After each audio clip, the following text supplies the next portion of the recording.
I think they need to be a trained, applied behavioral scientist. That means they have sufficient knowledge and understanding of psychology, anthropology, group dynamics, that type of thing, so that at any one time, through their training, they can diagnose.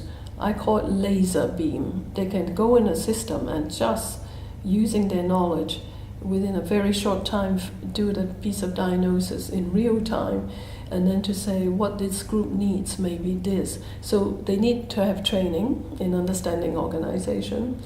They need to be very interested in people and groups. Like one of the OD consultants said to me, OD is such an interesting field, only if you can do away with the people stuff, And that person should never call himself an OD practitioner, because we are into the people business, not like HR in terms of the come and ban and the training and the resourcing. We are interested in how human being behaving in a workplace, because no one could get up in the morning to say, I'm going to go into work to mess up some stuff, because people want to contribute, want to be part of a team, want to do all this. The third is they should have some sort of expertise on certain method. So in OD we call there different level of system work. Intra meaning doing one-to-one work, inter meaning doing people who fights and not talking to each other like two leaders, that's interpersonal. And then you have groups, intergroups, then you have organization, inter-organization, and I have people, colleagues, and myself sometimes do organization and societal, bringing different nations together to talk through things. So the different level of system intervention work would define, what an effective practitioner needs. So if I were to draw a bubble invisibly, so you have the organization knowledge, you have the group skill, and you have certain techniques, expertise on the level of system. So like me, I'm an expert on large-scale change. I'm a lousy team builder, and I'm a lousy coach. And versus some of my colleagues are excellent in team, but never work with large-scale change. So that third bubble, change, depends on what you do. Then the value component is huge, because knowing how group works is quite dangerous. You can manipulate groups to do something awful. You can use group to reduce people's sense of worth, etc. So value is the fourth component.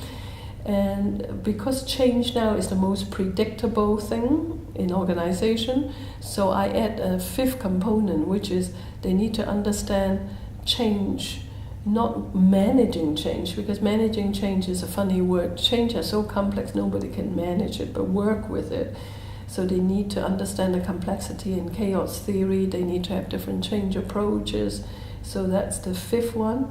And then there are two king or queen pin holding the OD, effective OD practitioner profile, is understand themselves, a high level of self-awareness.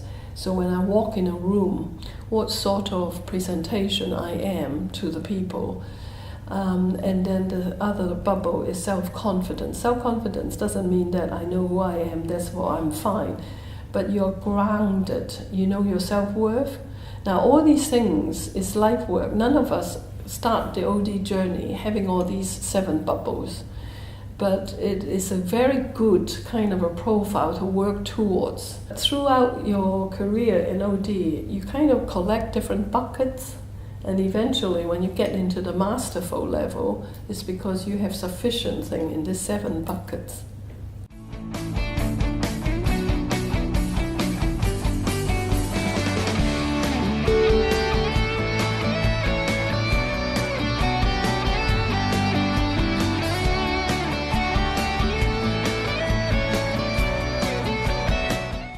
None of us start off, with all that, as I say.